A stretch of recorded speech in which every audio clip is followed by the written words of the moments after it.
On m'a demandé de présenter la nature théologique du lien spirituel et de la délivrance, c'est-à-dire en fait, de quoi parle-t-on exactement? Pour ce faire, je prendrai 4 temps. D'abord, simplement un moment descriptif, certains diraient phénoménologique, mais un moment descriptif. Quels sont les phénomènes que nous nommons liens spirituels? Et ensuite, un premier moment d'explication, probablement le plus important, où je vais distinguer le lien spirituel d'une part du péché et d'autre part de la possession. Distinguer, souvent, ça aide à comprendre. Et alors, il y aura aussi rapidement peut-être quelque chose sur la distinction entre le lien spirituel et les troubles psychologiques. Mais dans les 2 clés les plus importants ici seront la manière dont la volonté est atteinte. Donc ça va être vraiment tout le temps une question. Comment la volonté est atteinte? Et puis le rapport aux puissances du mal. Du coup, comme la question centrale est celle de la volonté, le 3e moment, ça sera d'essayer de comprendre comment une volonté peut se laisser lier, comment une volonté peut être liée. Et puis, 4e, un peu plus rapidement, en fonction de ce qu'on aura vu sur le lien, qu'est-ce qu'on peut dire théologiquement sur la délivrance? Qu'est-ce qu'on est en train de faire quand on est en train de prier ou d'exercer un ministère de délivrance? Alors, donc, premier temps, plus une description. De quoi parle-t-on? De quoi s'agit-il quand nous disons un lien spirituel? Il s'agit d'une difficulté intérieure sous la forme d'une structure de pensée, d'émotion ou de comportement qui semble nous dominer. Donc ça, ce serait peut-être la première approche. On a une structure de pensée ou d'émotion ou une structure de comportement qui semble nous dominer. À tel point, et dans les exemples que Neil Lozano nous a cités, on le voyait bien, à tel point que parfois, ça va être notre première réaction face à un événement, surtout un événement qui nous fait souffrir. On va avoir une sorte de première réaction, et puis on ne va pas se rendre compte qu'il y a quelque chose qui n'est pas juste. C'est tellement ancré dans notre manière de vivre qu'on a l'impression que c'est normal, que c'est comme ça qu'on doit faire, que tout le monde fait comme ça, ou en tout cas que c'est pour nous une seconde nature. Et je pense que probablement là, le signe le plus fort qu'il y a quelque chose comme un lien, c'est le fait qu'on ne s'en sort pas. On ne s'en sort pas, même en recourant alors l'expression n'est peut-être pas bonne, mais aux moyens habituels. Alors c'est une expression plus catholique si on veut, les moyens habituels de la grâce. C'est-à-dire la prière, la lecture de la parole de Dieu, les sacrements, le soutien d'une communauté chrétienne. Quand avec tout ça, on ne s'en sort pas, et je dirais plutôt même plus précisément, on n'avance pas, parce que s'en sortir, on ne se sort jamais du péché non plus, mais qu'on n'avance pas, c'est le signe qu'il y a quelque chose qui pourrait être un lien. Et puis pour nous aider un peu plus à voir de quoi il s'agit, je vais rapidement juste dire 4 types de liens. Il y en aurait d'autres, mais ces 4 grands types de liens. Parfois, il s'agit de quelque chose qui touche à nos émotions. Une émotion négative très forte qui surgit de manière incontrôlée dans certaines situations. Par exemple, la culpabilité, la peur, la rage parfois, une sorte de rage qui nous prend, la jalousie. Et parfois, et ça c'est encore un signe très net, non seulement on est pris par une émotion, mais cette émotion, elle est parfois dirigée vers une certaine catégorie de personnes, en particulier. Par exemple,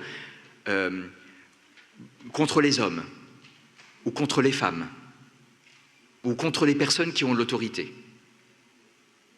Donc ça peut être un type de lien. Autre type, deuxième type, encore une fois, ce n'est pas exhaustif, mais autre type, des pensées. Un schéma de pensée, une structure de pensée qui nous envahit, qui est quasi obsessionnelle et qui agit comme part de lui-même, donc ce schéma. Il agit comme par de lui-même. Ça peut être par exemple une attirance vers la mort, ou bien, bon, ça peut être un peu surprenant ce que je vais dire tout de suite, mais une attitude légaliste, je pense que parfois c'est réellement un lien qui nous enferme, en fait. Une attitude légaliste, ou l'habitude d'interpréter les actes des autres comme une attaque personnelle. Donc ça, c'est des structures de pensée. Parfois, ces structures de pensée sont liées à des paroles qu'on se dit ou bien qui nous reviennent à l'esprit, du genre « je suis nul »,« je n'y arriverai jamais », ou bien « cette vie est horrible ». Non, cette vie est horrible. Mais c'est faux.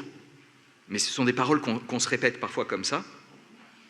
Et puis, troisièmement, donc troisième type de lien, des structures de comportement, des actes qu'on va poser. Face à telle situation, on va toujours réagir, ou presque toujours réagir de la même manière. Par exemple, on va s'isoler. Neil aussi parlait du fait de l'isolement. On va s'isoler dans certaines situations. Ou bien on va chercher à contrôler, une sorte de tendance, un besoin de contrôler. Alors, bien sûr, souvent, c'est lié à un péché. Il y a des péchés qui sont réellement des liens dans ces cas-là. Le jeu, la pornographie, ou même le mensonge. On peut tomber dans le mensonge. Et puis, quatrième type de lien, des relations. Certaines relations sont des liens. Donc ça peut être une relation affective, dans la famille, ou bien une amitié ou un amour qui nous tient enfermés, englués, dont on ne peut pas se libérer, ou même qui nous empêche de grandir.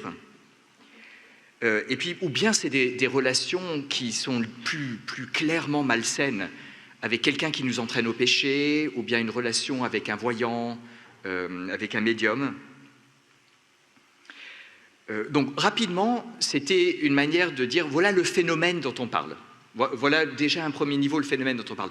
Peut-être qu'il faut rajouter aussi que souvent, le lien, on peut le dire au singulier, mais il est souvent pluriel. C'est-à-dire que c'est une grappe de liens. On se rend compte qu'il y a plusieurs questions, plusieurs comportements, plusieurs types de pensées, plusieurs émotions qui en fait sont liées, et quand on tire sur une, les autres en fait apparaissent. Alors maintenant, je passe à une étape plus théologique. Ça va être le cœur de la présentation de tout de suite. Théologiquement parlant, il s'agit de quoi?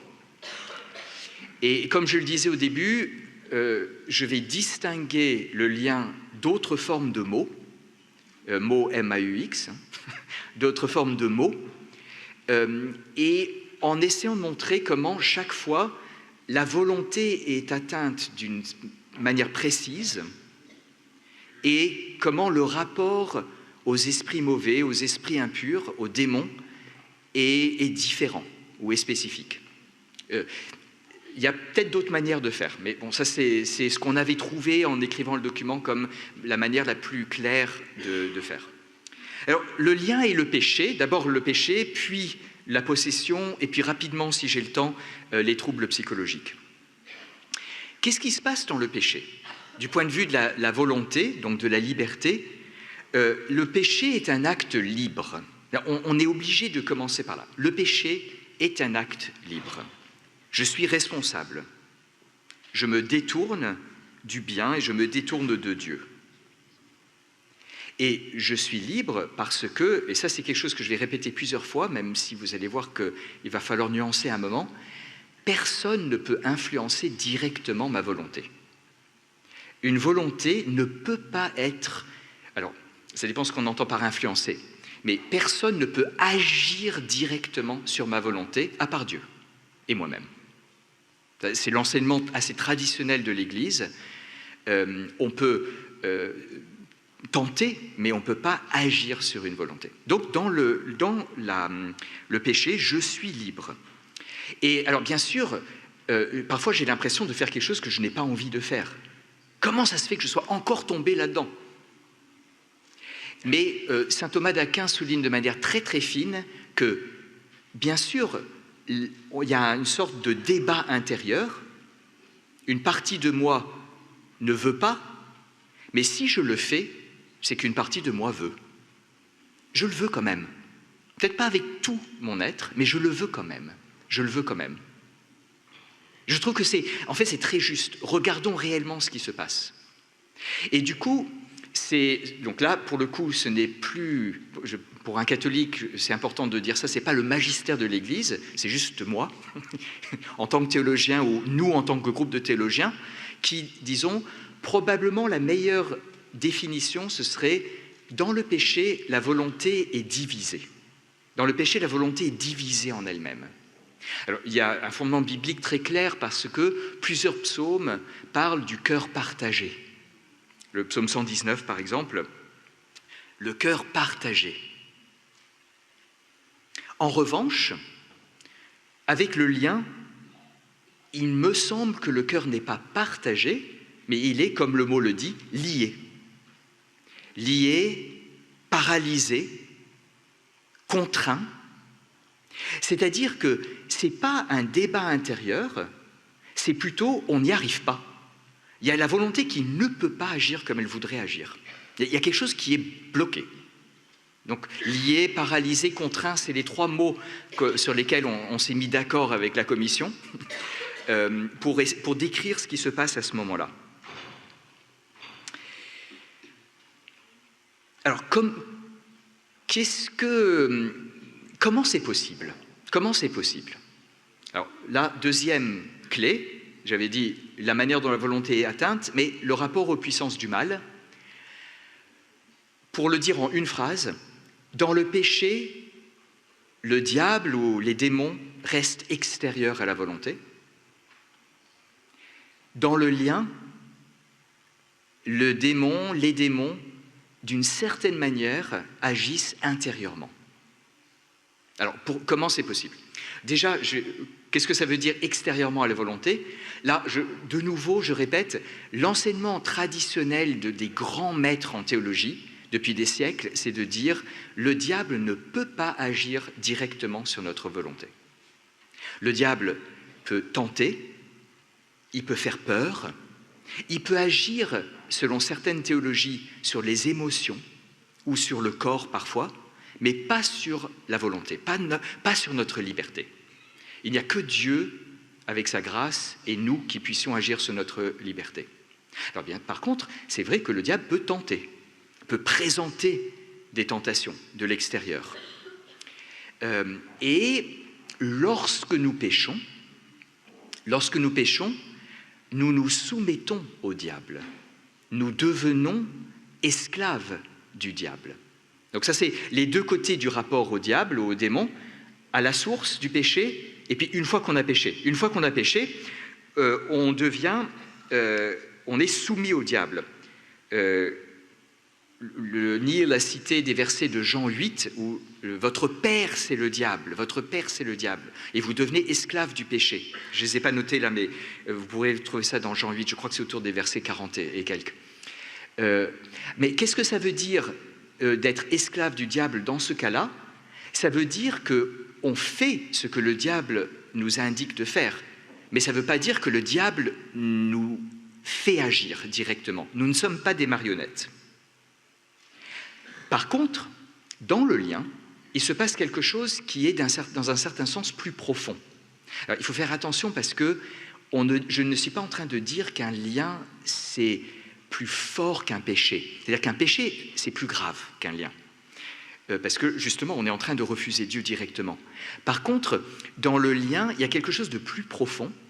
C'est qu'on a donné accès à notre volonté.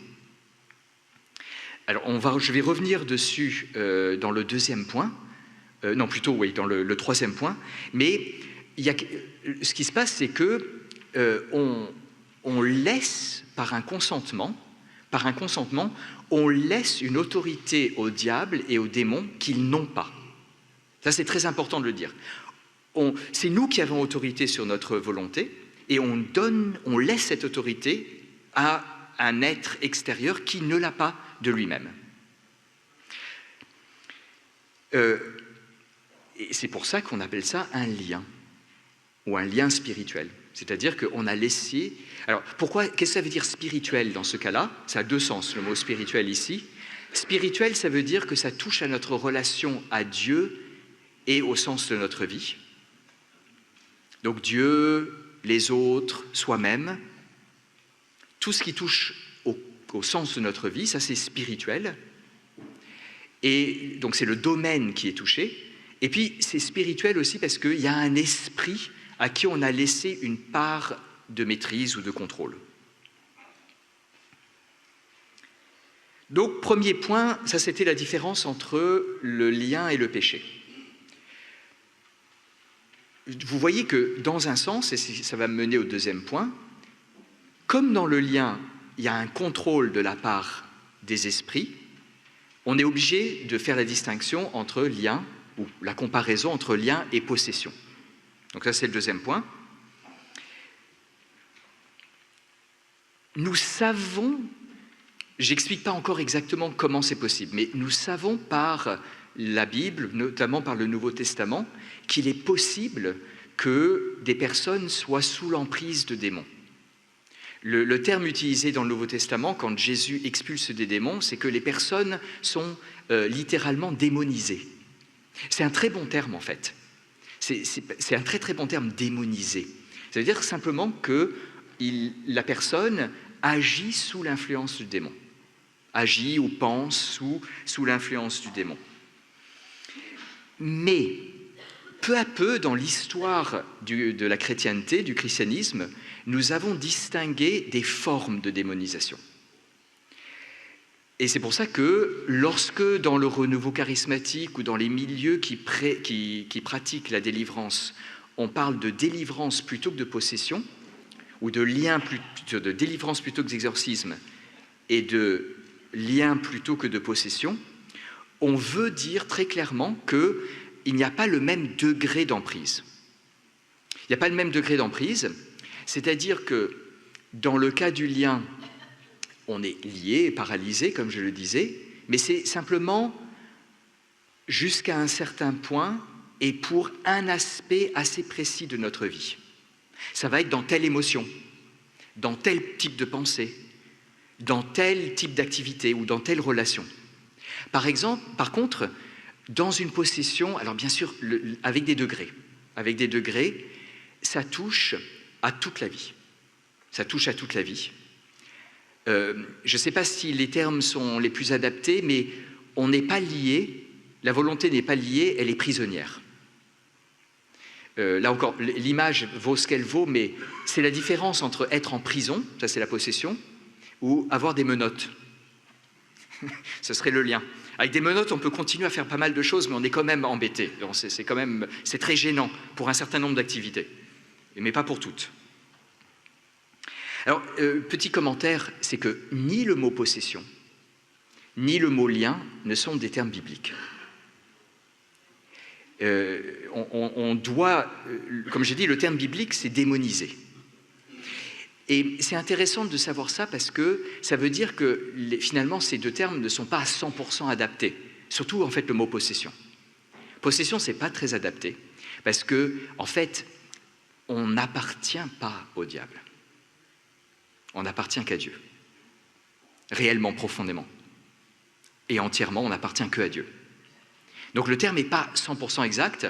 Et puis pour le terme lien, je ne sais pas si c'est le terme qui ne va pas, mais c'est simplement que il faut qu'on soit très très honnête là-dessus. Il n'y a rien dans les Écritures qui corresponde exactement, clairement, à ce que nous nommons un lien. Vous voyez ce que je veux dire? C'est-à-dire que dans toutes les expulsions de démons, par exemple, que l'on a dans le Nouveau Testament, on ne peut pas dire ce qui se passe, c'est qu'il y a un schéma de pensée, un schéma d'émotion, un comportement. Ça pourrait être beaucoup plus. Ça pourrait être beaucoup plus proche d'une possession. Donc c'est très difficile. Je ne dis pas qu'il n'y en a pas. Je dis qu'on ne peut pas dire à 100% exactement, voilà, en Jean temps ou en Luc temps, il y a le cas d'un lien. Mais par contre, ce qui s'est passé, c'est qu'avec les siècles, dans la pratique chrétienne, on a peu à peu distingué ce qui était beaucoup plus grave comme emprise, et on a appelé ça possession, et la réponse s'est peu à peu appelée exorcisme, et vers la fin, grand exorcisme. Et on a réservé ce vocabulaire pour ces cas-là.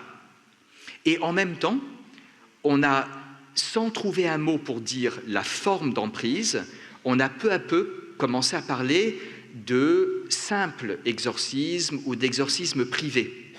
Et on voit que, à la Renaissance, par exemple, ou bien l'époque moderne, les théologiens moralistes parlent assez fréquemment d'exorcisme privé, où tout fidèle peut l'exercer sur lui-même.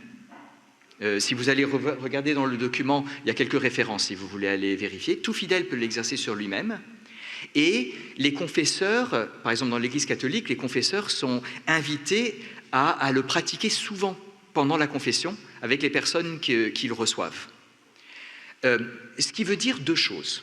Ça veut dire d'une part que la tradition, la pratique chrétienne et la tradition de l'Église reconnaît qu'il y a des cas beaucoup plus graves et qu'il y a des cas plus légers, je ne sais pas si vous dire légers ou disons moins graves, et la tradition reconnaît que ces cas moins graves sont fréquents, font partie de la vie spirituelle quotidienne, la vie spirituelle, je dirais, normale. Bon, c'est pas normal dans le sens où le péché, l'emprise du démon, c'est pas normal, mais ça fait partie de la vie spirituelle quotidienne du croyant, d'être sous l'emprise de forces malignes et d'avoir besoin de trouver la liberté, d'avoir besoin de trouver la délivrance. Mais c'est vrai qu'au bout de pas mal de temps de réflexion avec notre petite équipe, on s'est dit que, au fond, il est très difficile de tracer une frontière exacte entre possession et lien, et entre grand exorcisme et exorcisme privé. Il faut qu'on maintienne la différence aussi parce que c'est plus prudent de le faire au niveau de la pratique, mais c'est plus une question probablement de degré. Comme je le dis au début, le terme biblique, il est un. On est démonisé. On est démonisé. Mais là, ce dont on parle maintenant, c'est de la forme la moins grave de démonisation. Oui, parce que j'hésite un tout petit peu à parler de la troisième comparaison que je voulais aborder, c'est avec les troubles psychologiques. Pourquoi? Non pas parce que je ne dis pas que ce n'est pas important, au contraire, c'est très très important.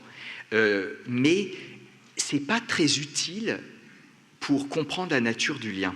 C'est plutôt ça. C'est qu'on m'a demandé de préciser la nature du lien. Là où la question du rapport avec les troubles psychologiques est importante, c'est plutôt dans la pratique. C'est-à-dire que le praticien, celui qui prie pour quelqu'un, a besoin de discerner si c'est un trouble psychologique ou si c'est un lien, et a aussi besoin de comprendre, et ça c'est bon pour tout le monde, à quel point il y a une sorte de cercle vicieux entre les deux, entre trouble psychologique et lien. Dans le sens où une fragilité psychologique est un terrain fertile pour des liens, et inversement, un lien peut fragiliser le psychisme. Un lien peut vraiment atteindre aussi le psychisme. Donc il y a vraiment un cercle vicieux. Mais pour nous aider à comprendre réellement la nature du lien, tout ce que je peux dire, c'est que dans le lien, il y a une présence et une action d'un esprit impur, et dans le trouble psychologique, au sens le plus strict et le plus, comment dire, si on prend au niveau basique, il ne s'agit pas d'une emprise d'un esprit. Mais encore une fois, comme il y a un cercle vicieux, les choses vont ensemble. Peut-être juste une petite remarque, c'est qu'est-ce qui nous permet de dire qu'il y a une distinction? Parce qu'en fait, c'est quelque chose, très souvent, on nous dit, mais vous êtes en train de parler de lien, mais il s'agit peut-être simplement d'un problème psychologique. Je vais laisser à la conférence de demain sur cette question préciser comment on reconnaît, mais je vais juste dire une chose, c'est que, bon, d'une part, la pratique de l'Église depuis des siècles, c'est de demander à des exorcistes ou à ceux qui prient ou qui ont un ministère de délivrance, de discerner s'il s'agit d'un problème psychologique ou d'un lien. Donc ça veut dire que dans la pratique de l'Église, on les distingue. Et surtout, c'est très intéressant, mais dans le ministère de Jésus, parfois, quand il est face à quelque chose qui semble être un problème une maladie ou un problème naturel, donc des aveugles, des sourds, etc. Je ne sais pas si vous avez remarqué que parfois il guérit et parfois il expulse des démons pour les mêmes problèmes. Et là, c'est le signe que on a l'impression, du point de vue du symptôme, que c'est la même chose, mais parfois il s'agit simplement d'un problème naturel. C'est la nature humaine, c'est notre psychisme, c'est notre corps qui sont atteints, et parfois il y a réellement la présence d'un démon. Et Jésus expulse à ce moment-là le démon. Là, vous avez aussi, je ne vais pas vous citer toutes les références précises dans les évangiles, mais vous pouvez trouver ça.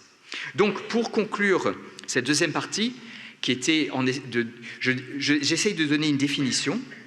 Le lien spirituel, c'est le fait qu'une volonté, dans le domaine de son rapport à Dieu, aux autres et à soi-même, est liée. Je vous dis toute la définition, si après vous voulez que je la dicte, je peux. Elle est liée, c'est-à-dire ni divisée, ni entièrement prisonnière, mais partiellement empêchée dans son opération, et ce par un ou plusieurs esprits mauvais. Je répète. Lancement. C'est la volonté, dans le domaine de son rapport à Dieu, aux autres ou à soi-même,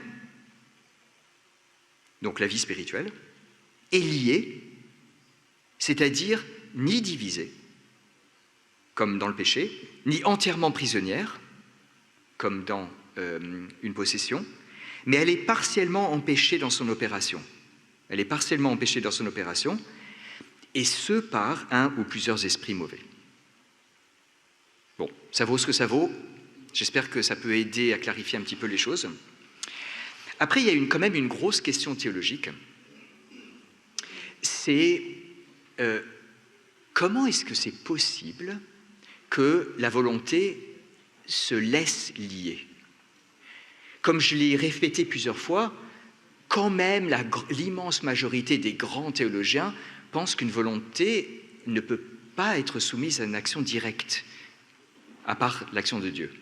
Comment c'est possible? Surtout pour quelque chose qui va nous faire du mal. Comment c'est possible qu'on soit aussi idiot? Comment on fait ça? Comment on fait ça?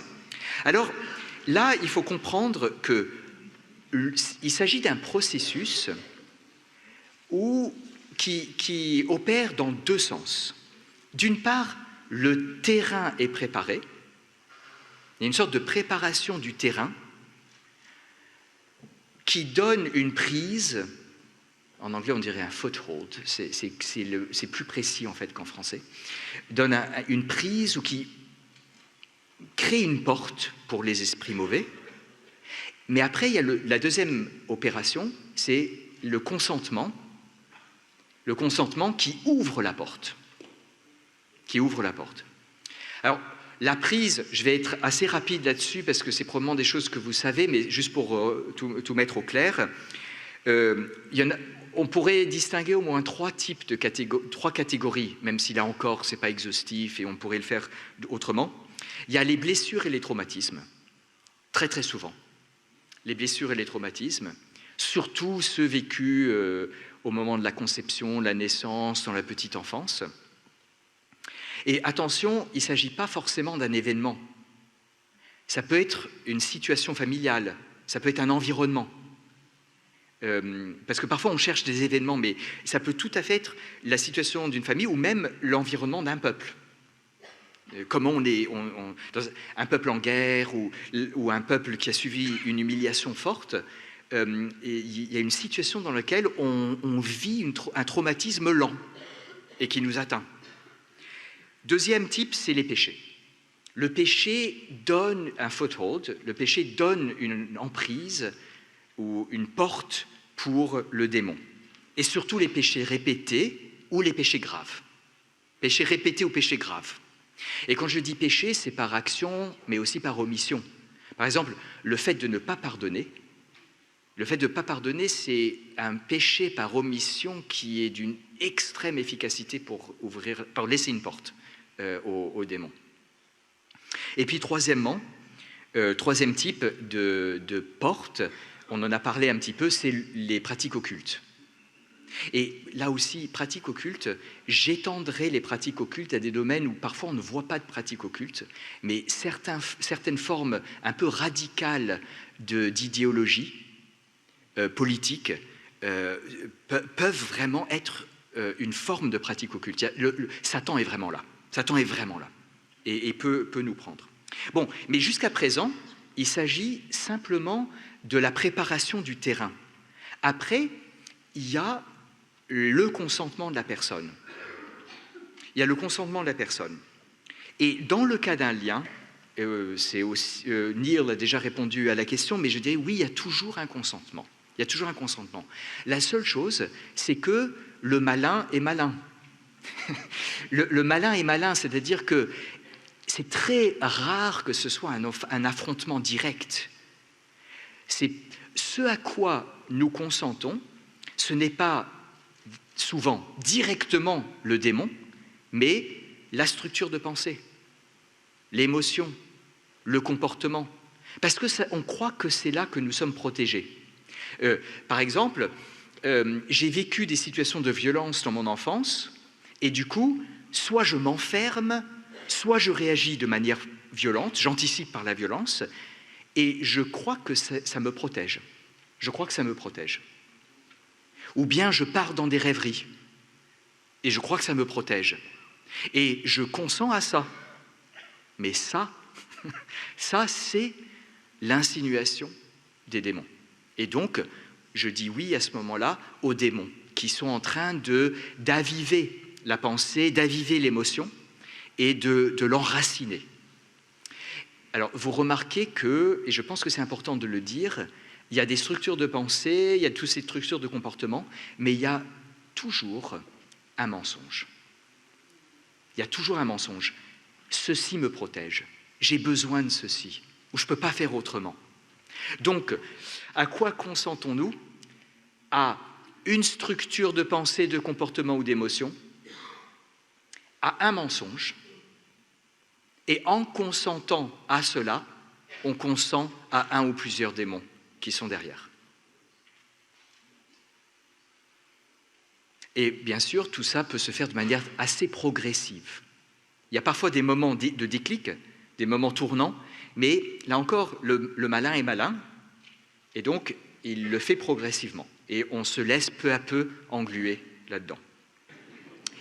Pour ce qui est des enfants, parce que c'est vrai, on se rend compte que parfois il y a eu un lien qu'on a contracté dans sa toute petite enfance, ou même dans le ventre de sa mère. Et on se dit, mais comment c'est possible qu'à cet âge-là, on ait une maîtrise de sa propre volonté ou une liberté suffisante pour faire quelque chose qui va nous toucher pendant toute notre existence?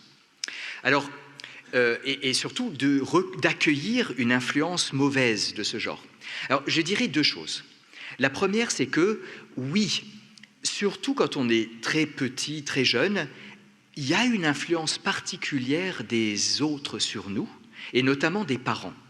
Alors, il faudrait aller beaucoup plus loin là-dessus, et je pense que c'est quelque chose qui peut-être pas partagé par toutes les confessions chrétiennes de la même manière, mais par exemple, dans l'Église catholique ou orthodoxe, on considère que, bon, ça c'est pour toutes les églises, que l'enfant est soumis à l'autorité de ses parents, et donc il y a une vraie responsabilité, même spirituelle, des parents sur l'enfant.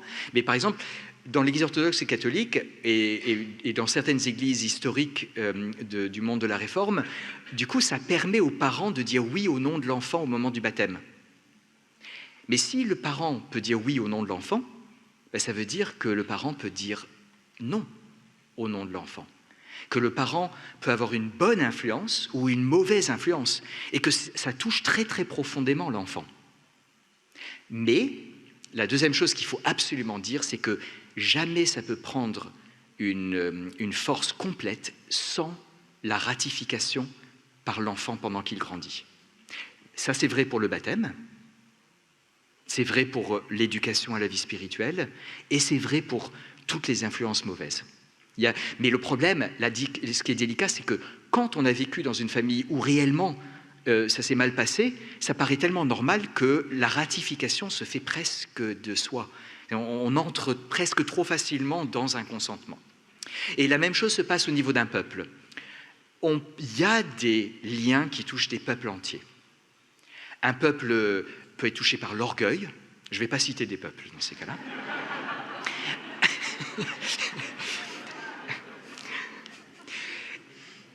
C'est bien qu'on soit une assemblée internationale. Un peuple peut être touché par l'humiliation, par le sentiment d'avoir été persécuté. Et toujours, il y a un événement historique ou une réalité historique, mais le fait de se sentir par définition persécuté, ça c'est un lien. Ou bien le ressentiment. Alors là aussi, je dirais la même chose que pour un enfant. Ce sont des forces qui peuvent réellement nous prendre à un niveau spirituel, parce que nous faisons partie d'un peuple comme nous faisons partie d'une famille. Par contre, il faut toujours une ratification personnelle. Par exemple, le nazisme, pour prendre un exemple un peu extrême, c'est vraiment un lien qui a saisi des peuples, mais il y a eu beaucoup d'exemples de personnes qui ont su résister. Donc c'est possible. Alors pour la dernière question, la prière de délivrance, en fait, je voudrais, peut-être que le plus important à dire, c'est le cœur de la prière de délivrance. Donc ça, c'est ma dernière partie. D'un point de vue théologique, je ne vais pas du tout expliquer comment on fait, parce que Nir en a parlé, puis on en parlera à d'autres moments, mais le cœur de la prière de délivrance, c'est la renonciation et l'expulsion de l'esprit mauvais ou des esprits mauvais. Et ça correspond à la nature du mal. J'essaye de montrer quelle est la logique. Le cœur du lien, c'était un consentement et l'acceptation de l'emprise d'un esprit mauvais. Et donc, le cœur de la prière de délivrance, ça va exactement la réponse à ça. Ça va être exactement la réponse à ça. C'est-à-dire, face au consentement, eh bien, je renonce. C'est moi qui ai dit oui, c'est moi qui dois dire non. Et c'est la même volonté qui fait les deux opérations. Et du coup, dans un sens, et ça c'est très important, qui opère la délivrance? Bon, c'est moi, c'est la personne. Alors, avec la grâce, c'est impossible sans la grâce, parce que la grâce nous redonne notre liberté. Mais c'est l'exercice de notre liberté. Mais il ne s'agit pas simplement de n'importe quelle emprise, il s'agit de l'emprise d'un esprit qui n'est pas nous. Et donc, il faut aussi expulser cet esprit. Vous voyez la logique? Il y a le consentement et donc je dois renoncer, mais comme j'ai consenti à un autre, je dois aussi expulser l'autre. Et cette expulsion va se faire de plusieurs manières différentes. Je ne pense pas qu'il y ait une seule manière de faire. En gros, c'est soit on demande à Dieu de l'expulser, soit soi-même on dit au nom de Jésus, sors. Ça peut être la personne qui prie pour vous, ou bien vous-même, au moment où on prie pour vous, au nom de Jésus, sors. Mais il faut les deux opérations. Et puis, comme il y a un terrain, rapidement je dis, comme il y a un terrain favorable, qui est souvent un traumatisme ou une blessure, eh ben, il est presque toujours nécessaire d'adjoindre une prière de guérison ou un processus de guérison. Comme souvent, quand il y a eu un traumatisme, ça provient de quelqu'un d'autre, eh bien, il y a souvent besoin de pardonner. Comme il y a toujours un rapport à un péché, à cause de ce sort de cercle avec le péché, et il y a toujours besoin, à un moment, d'une repentance et d'accueillir le pardon de Dieu, sous des formes différentes. Mais, je vais conclure par là, c'est intéressant. En fait, pour le moment, j'ai beaucoup parlé du lien, mais le mot délivrance n'est pas l'exacte contrepartie du mot lien. Je ne sais pas si vous me suivez. La vraie contrepartie, c'est délier. La vraie contrepartie, c'est d'être délié. Le mot délivrance est beaucoup plus large. Ça rappelle tous les actes de salut. Ça rappelle la sortie d'Égypte du peuple d'Israël, ça rappelle la venue de Jésus, ça rappelle la passion et la résurrection, ça rappelle la fin des temps avec l'accomplissement final. La délivrance, c'est quelque chose de beaucoup plus large. Et c'est très... Alors, on pourrait dire, c'est pas assez précis, c'est pas assez précis. Bon, de toute façon, c'est comme ça qu'on dit. C'est entrer dans les mœurs, mais je dirais, ça nous rappelle quand même quelque chose, et Neil a beaucoup insisté là-dessus, c'est que au fond, la délivrance n'est qu'un tout petit bout. Être libéré d'un lien, ce n'est qu'un tout petit bout. Le plus important, alors c'est déjà d'être libéré du péché. C'est plus important d'être libéré du péché, d'être pardonné de nos péchés, la justification. Pour utiliser un mot théologique, c'est la justification. C'est ça le cœur du salut. Et puis, encore plus important, c'est de devenir enfant de Dieu. C'est l'amour de Dieu. C'est la communion avec le Père, le Fils et l'Esprit Saint. C'est la divinisation, si on reprend un terme oriental. C'est ça. Et donc, la délivrance n'est qu'un moyen en vue du salut, qui est réellement ce que Dieu veut pour nous.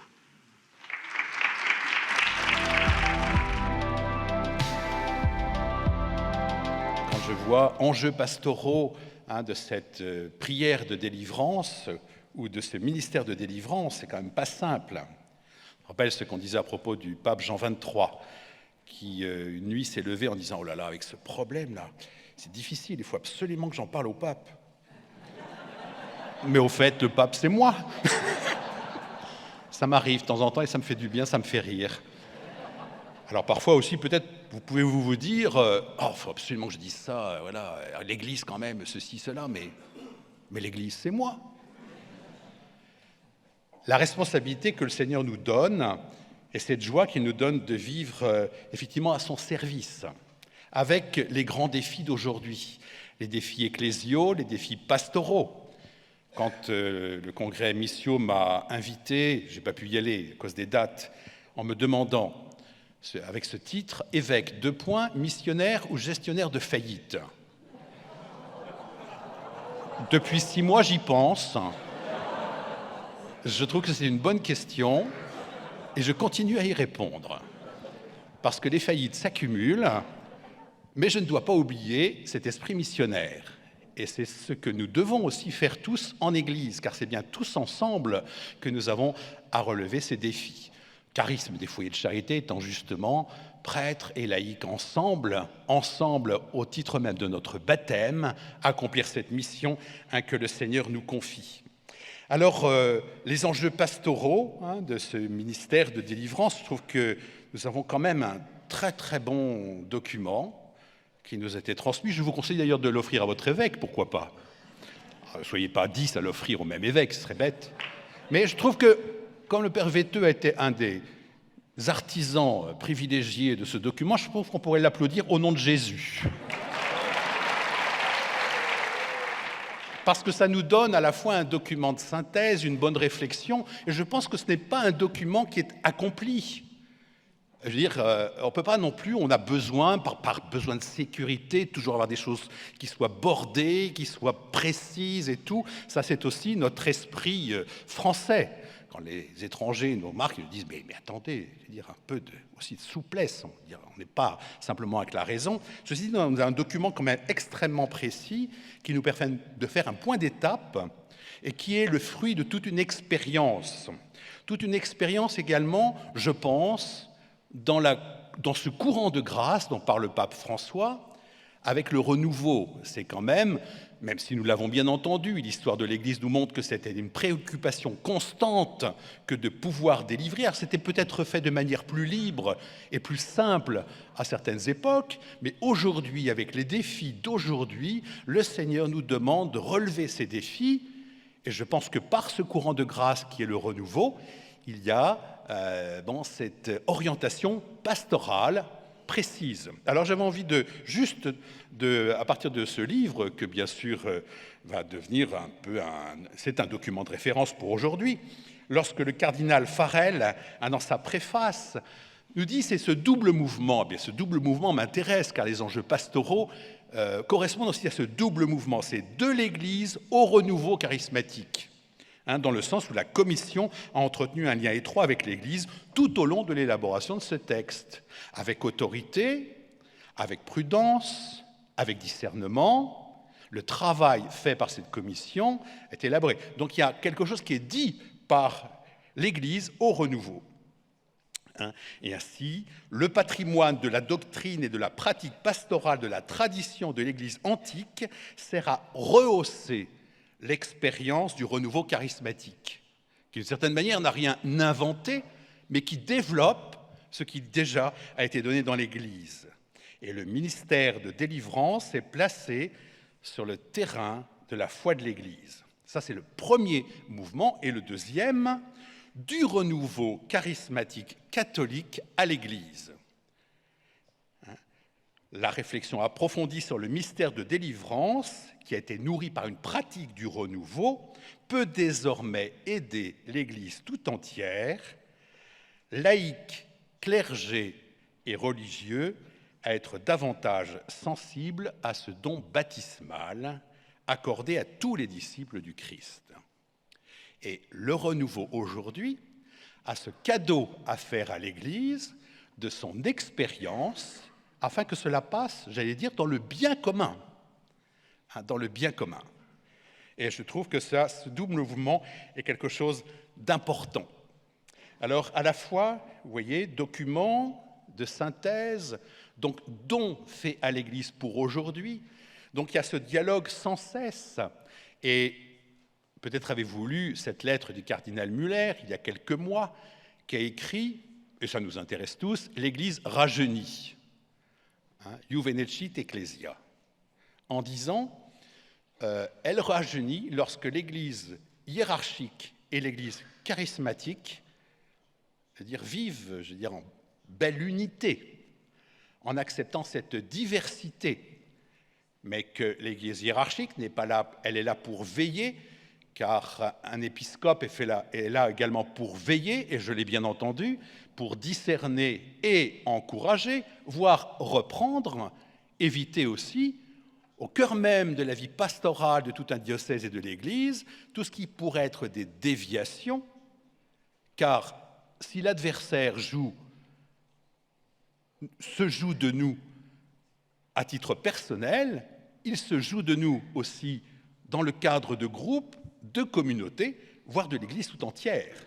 Et donc, cette nécessité pour nous que d'être attentifs et faire toujours du préventif, car nous avons accueilli cette nouvelle traduction du Notre Père, ne nous laisse pas entrer en tentation.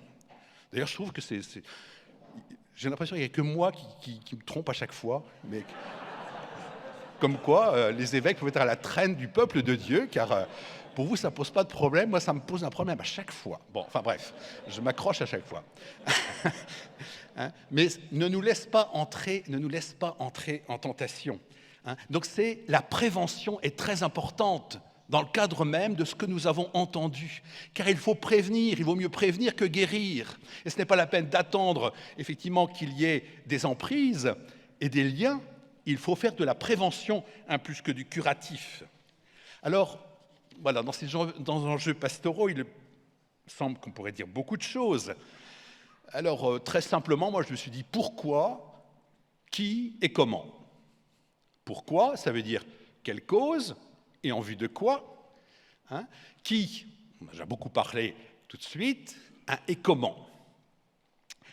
Alors, je crois que ça reprend aussi les charges même des ministres de l'Église lorsque nous sommes appelés à exercer ces charges, ces trois munera, ces trois charges d'enseignement, de sanctification et de gouvernement.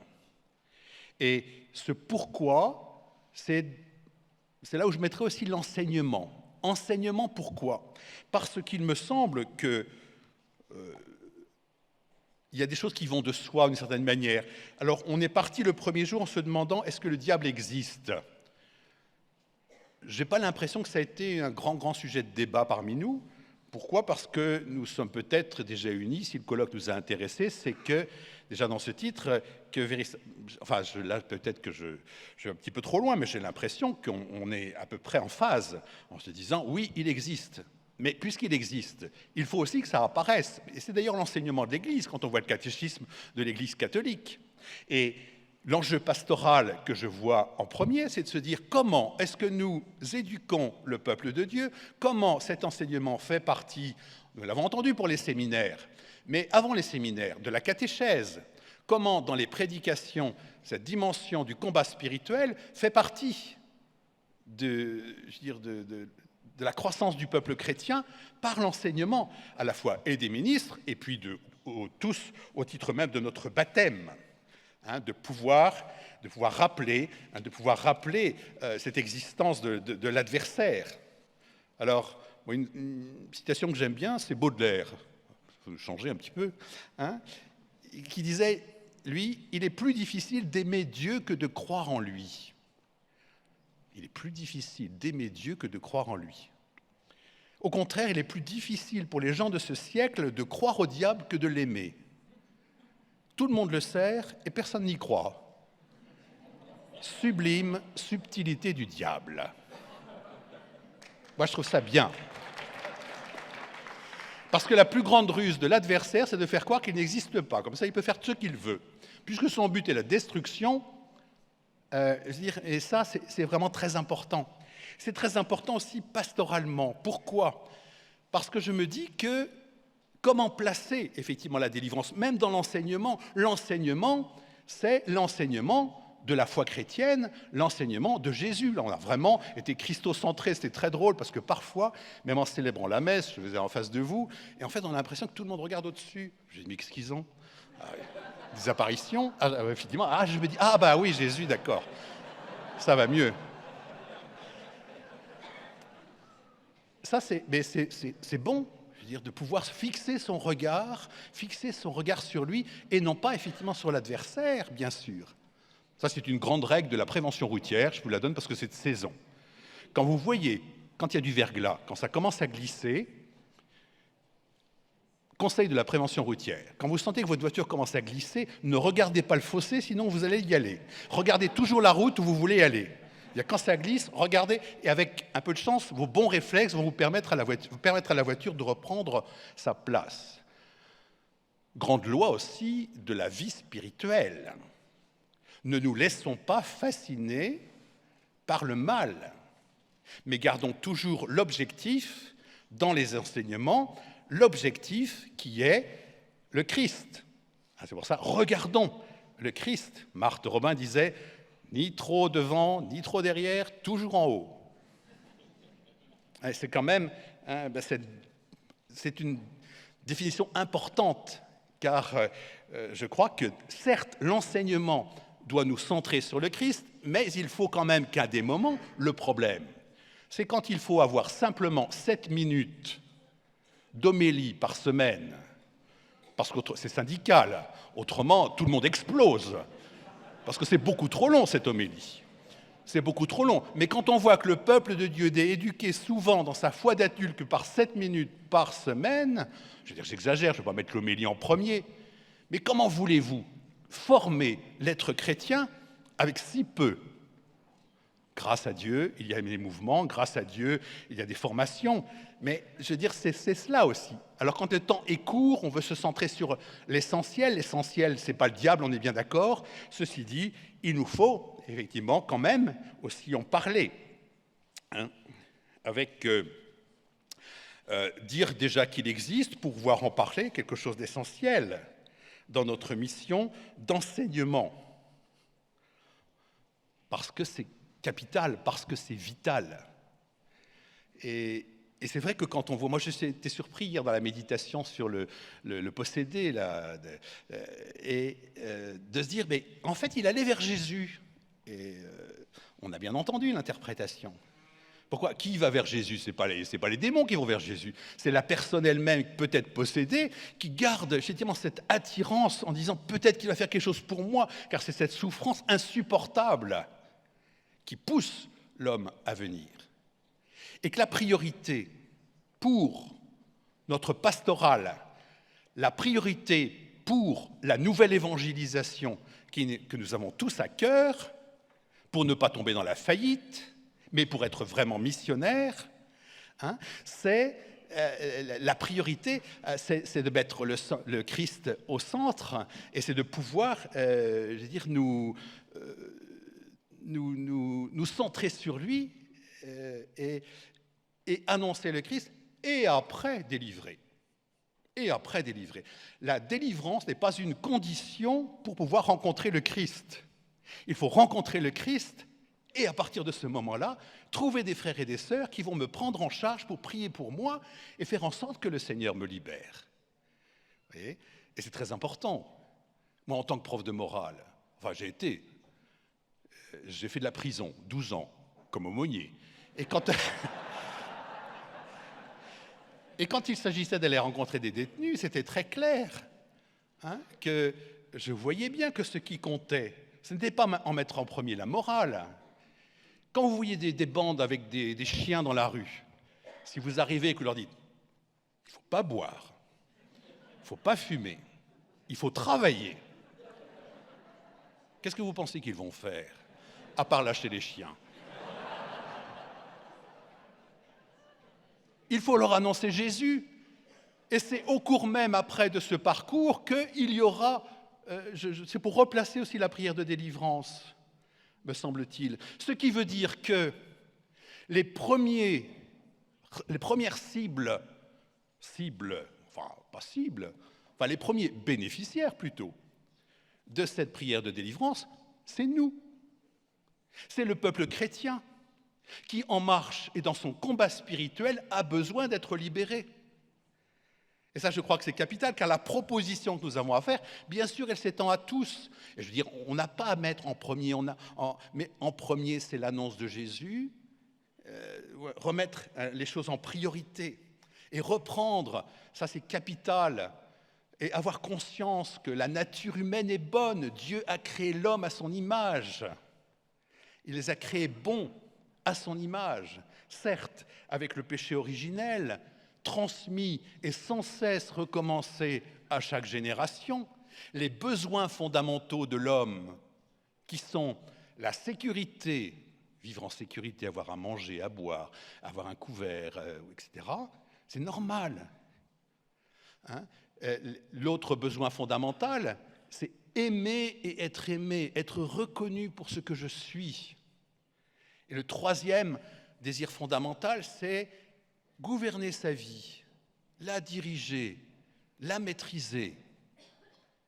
C'est partir de là également. C'est des désirs qui sont sains et partagés par tous, sains et saïennes. Et c'est cela que l'adversaire va troubler. Car à partir des besoins fondamentaux de l'homme, il va les tordre. C'est la définition de la perversité, c'est partir d'une vérité et la tordre pour dévier le but.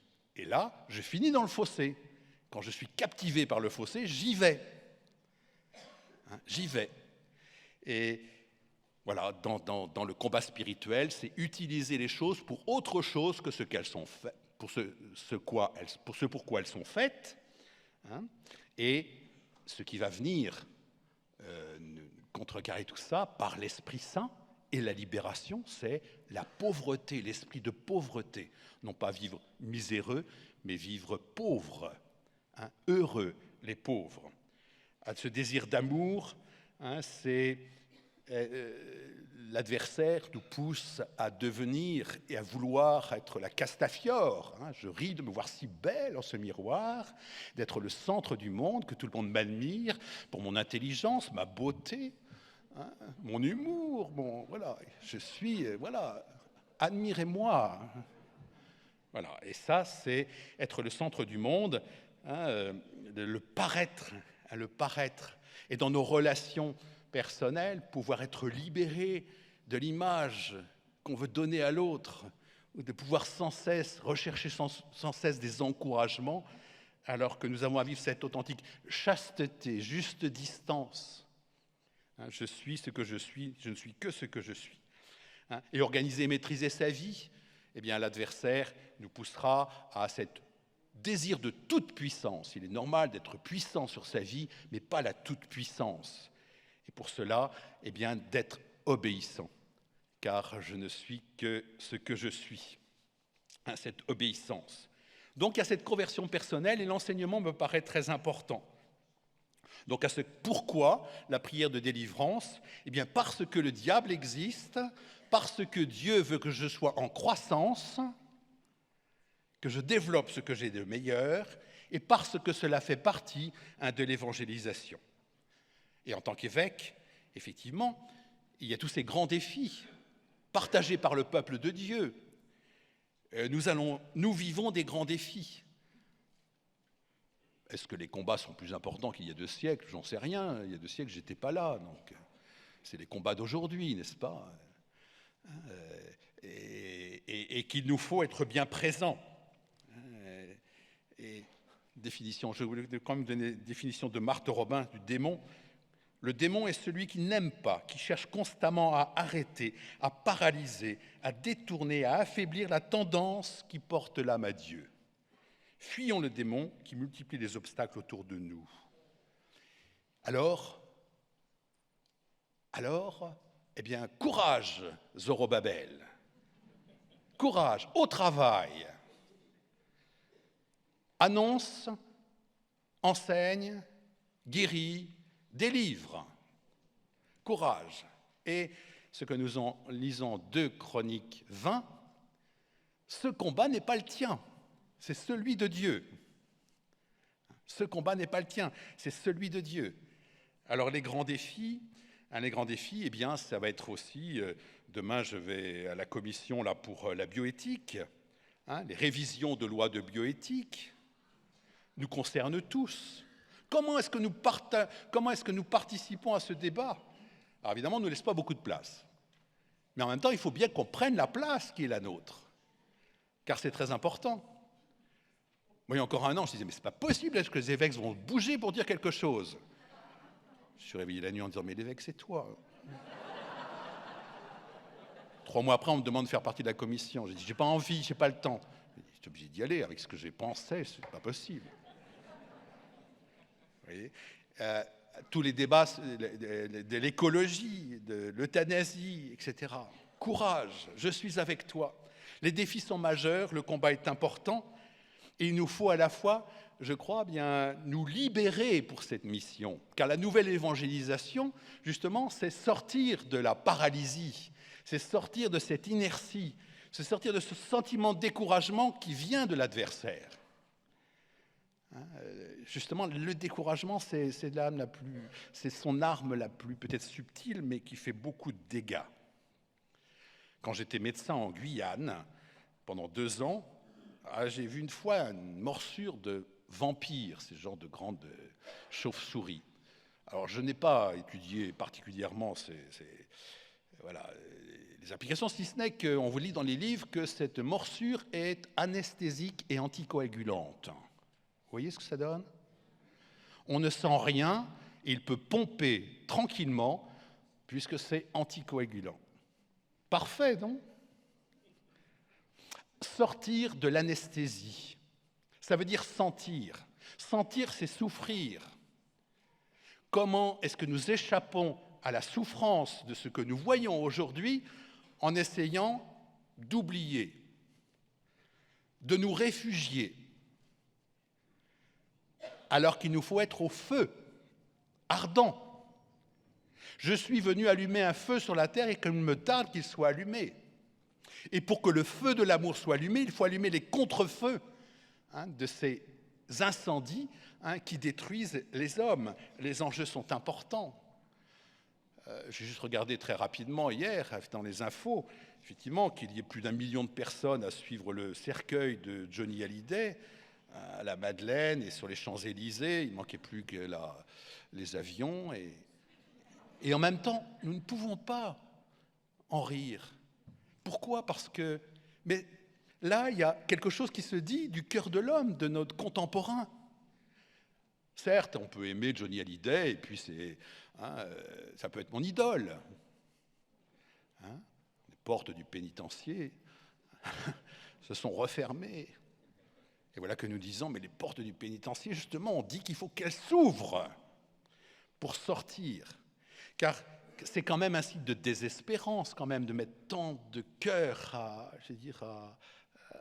Mais quelque chose est dit, et ça ne doit pas nous laisser, ça doit pas nous laisser tranquilles. Ô mon Dieu, ma miséricorde, que vont devenir les pécheurs, comme disait saint Dominique, en se levant la nuit lui aussi. Alors, bon, je veux dire, enseigner la foi chrétienne, enseigner le combat spirituel.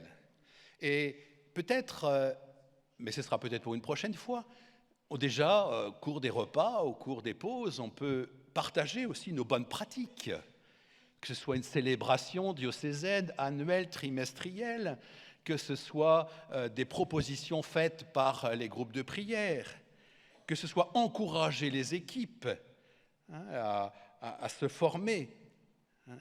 Et là, je crois que, voilà, j'avais envie de reprendre aussi ce que le pape nous a dit à Rome. Qui était à Rome, là, à la Pentecôte?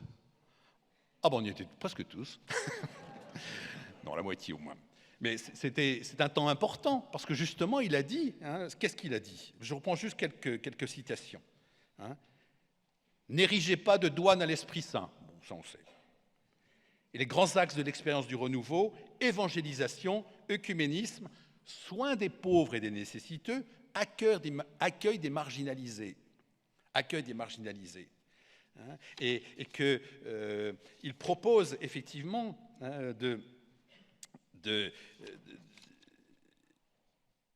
il invite le renouveau à partager cette grâce, particulièrement avec les plus pauvres, qui ont besoin aussi du baptême dans l'Esprit Saint. Ça, c'est un bon appel pour Tigerie. Vous n'êtes pas loin de Paris, vous appelez tous les SDF, vous leur faites un petit week-end, je veux dire, week-end vie dans l'Esprit. Et vous leur proposez à tous baptême dans l'Esprit Saint. Et à la sortie, libération.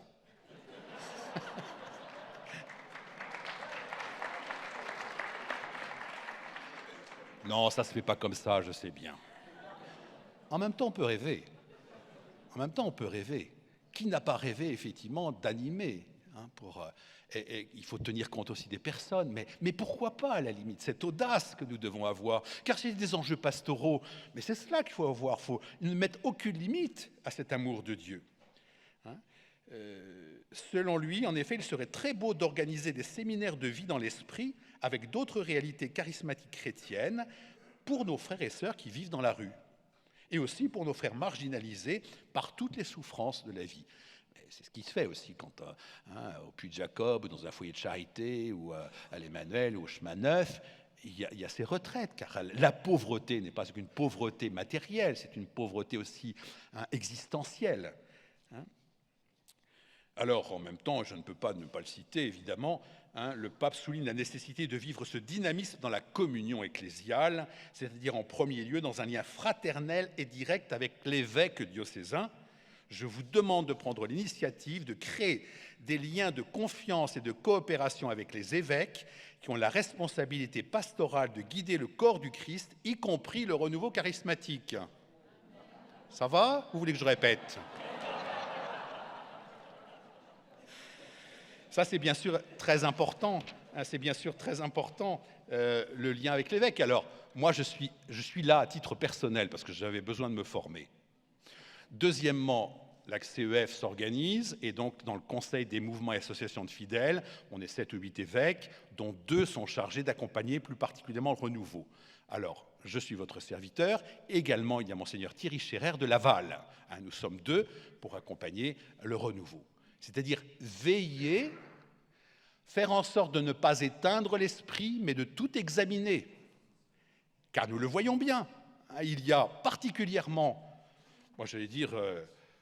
particulièrement toutes les missions où on a un rôle sur les personnes. Un médecin peut très très bien vivre dans la toute-puissance. Moi, quand je faisais des prescriptions, j'avais envie que ça marche. Mais ce n'était pas de la toute-puissance. Mais il n'est pas dit que parfois, je n'avais pas envie, de manière très volontaire, d'agir sur. Et que laisser la main, vivre la docilité à l'esprit et dans l'obéissance à l'Église, car c'est ensemble que nous pouvons y arriver.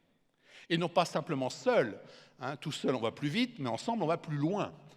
Et que tout seul, un chrétien isolé est un chrétien en danger, un évêque isolé est un évêque en danger, une communauté isolée est une communauté en danger.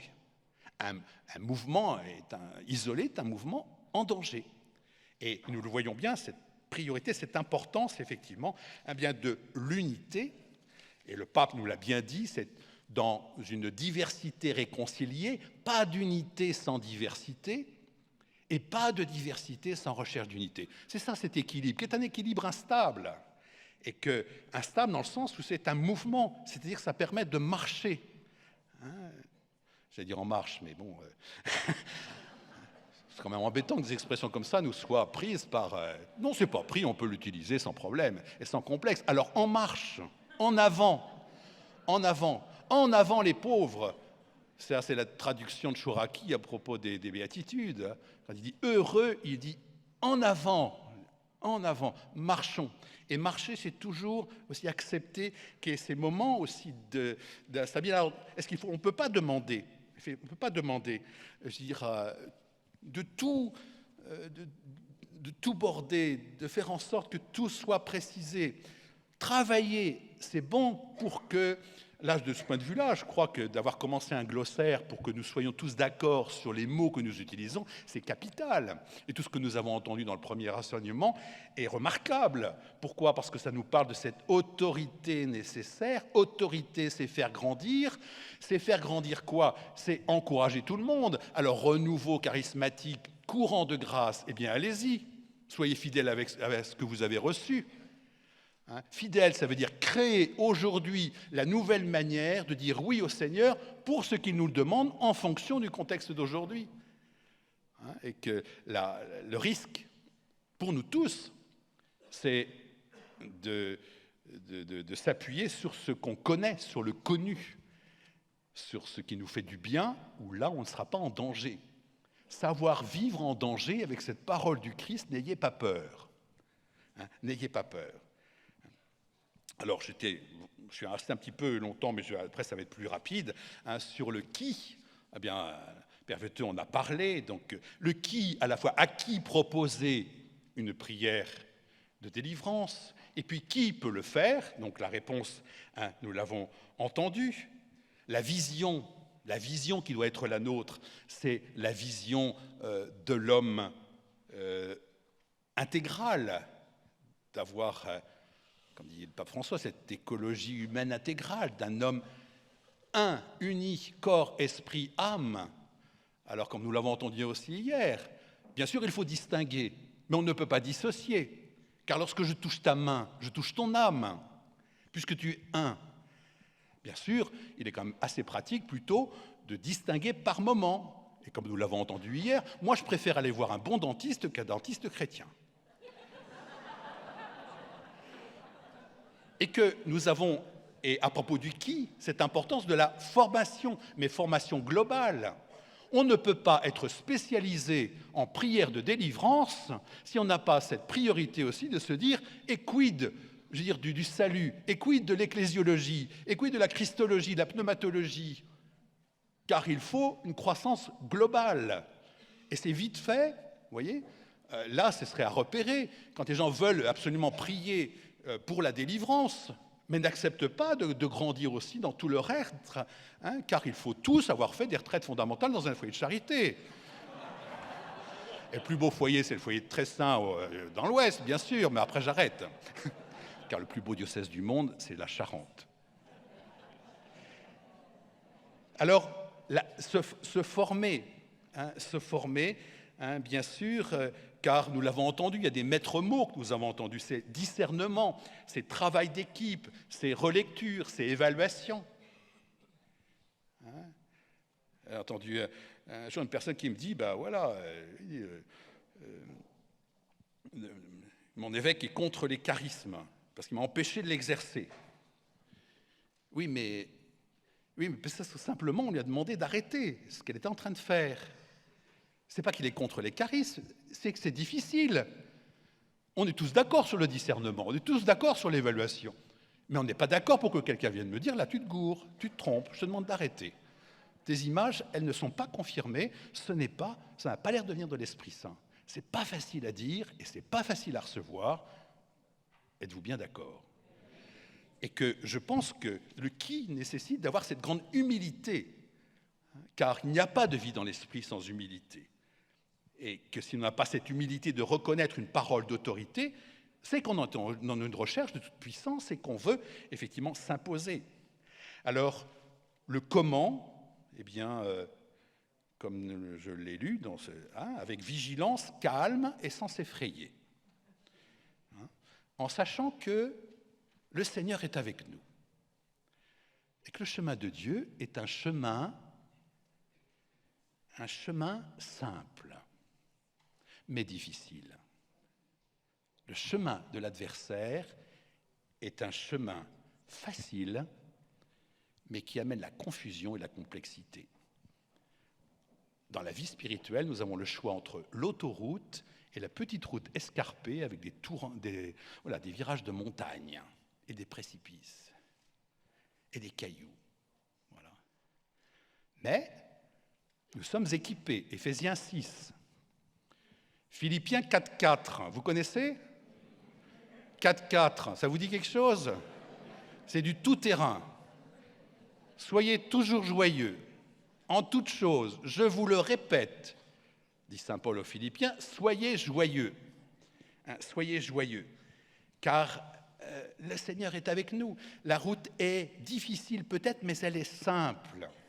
Et c'est nous qui compliquons lorsque nous écoutons effectivement la voix de l'adversaire qui cherche à mener la confusion, vous voyez en termes si importants de l'anthropologie, de la vision de l'homme, comment on arrive à une confusion complète où tout peut être remis en cause.